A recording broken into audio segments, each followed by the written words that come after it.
Hi, everybody. Dan Illman, Mike Beer for Kentucky Derby Prep Recap, taking a look back at the Peter Pan Stakes at 1.125 miles at Saratoga, contested on July the 16th. 50 Kentucky Derby qualifying points to the winner. They break from the gate. Joel Rosario hustles the number one Mohawk out of there. He'll be joined early by Celtic Striker, who won a match race in his prior start, the Easy Goer Stakes. They went quick the opening quarter mile, but they slow it down entering the backstretch. And Mike, you'll notice that Country Grammar, the number two, is just traveling sweetly throughout.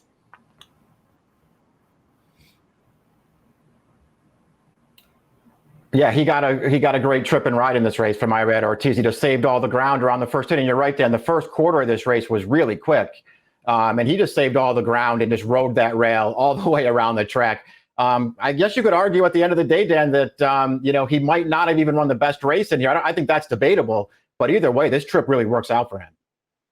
And now you see the pace slowing, the accordion effect taking shape, the field taking closer order, but Country Grammar is still moving comfortably. One of the key horses to keep an eye on is the number 7, Caracaro, stepping up in class. We have not seen this horse on the racetrack in about 7 months, and he chased that fast first quarter on the outside. And as they enter the turn, Country Grammar gets a dream run. The rail opens up, he shoots on through. Caracaro's all in 3 furlongs from home, and he's got to go 4 wide to do it. Yeah, he did carry a lot more ground than the winner did in this race. Javier Castellano obviously wanted to be up with part of the pace in this race and just basically chased these horses all the way around the track. Considering he was off of a very long layoff in here, Dan, going 1.125 miles at Saratoga around 2 turns, this is a pretty big effort from this horse.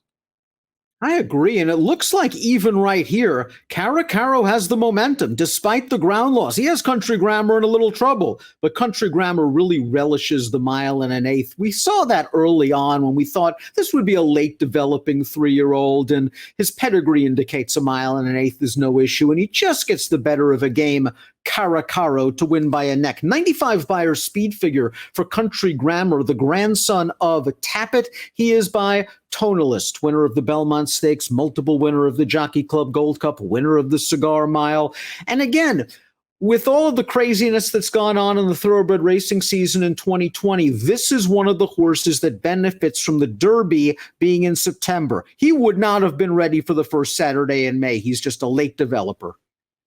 Yeah, it works out for him in that regard. And it also feels like it works out for him just in the way that Chad Brown has sort of handled him. A couple of, pretty good layoffs here. After that maiden win, they brought him back after a little bit of a break in the Fountain of Youth. He ran okay in there, not great. They gave him more time after that because they knew they didn't have to rush him, Dan. It's really working out for this horse. He wants to go all day long. I feel like he still has forward to go in his career. And he's just basically run well in all of his races. He's a pretty nice horse. There's a very good chance we will see Country Grammar again at Saratoga this summer, facing divisional leader Tiz the Law in the Travers. Now, Caracaro might also show up in that race. Do you think Caracaro, with this foundation, can take that necessary step forward with his tactical speed? Or do you think they've really asked a lot of this horse, throwing him to the wolves in this race off a long layoff, and then in against Tiz the Law and Country Grammar going 1.25 miles?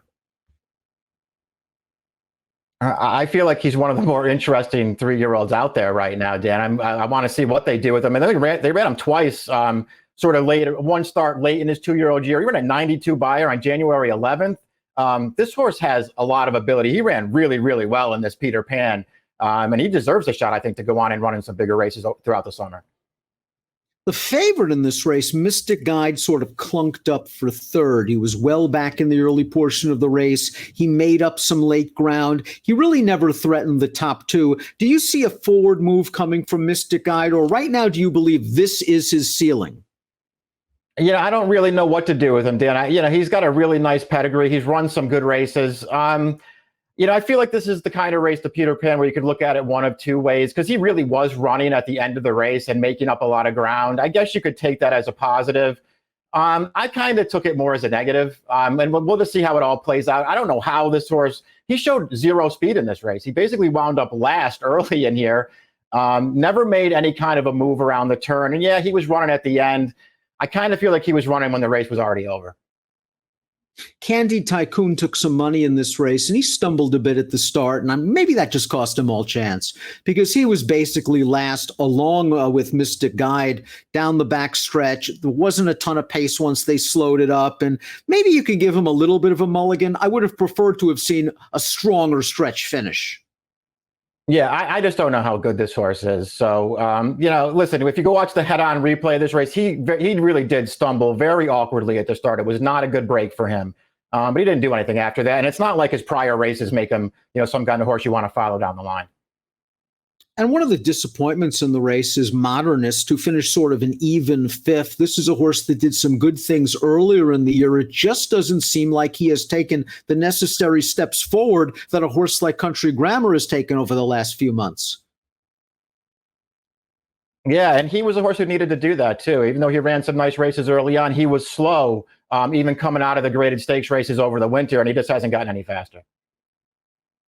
Country Grammar, 95 Buyers speed figure, 4-1 winner of the Peter Pan, Chad Brown, Irad Ortiz. Perhaps we will see a rematch with runner-up Caracaro if they take on Tiz the Law in the Travers.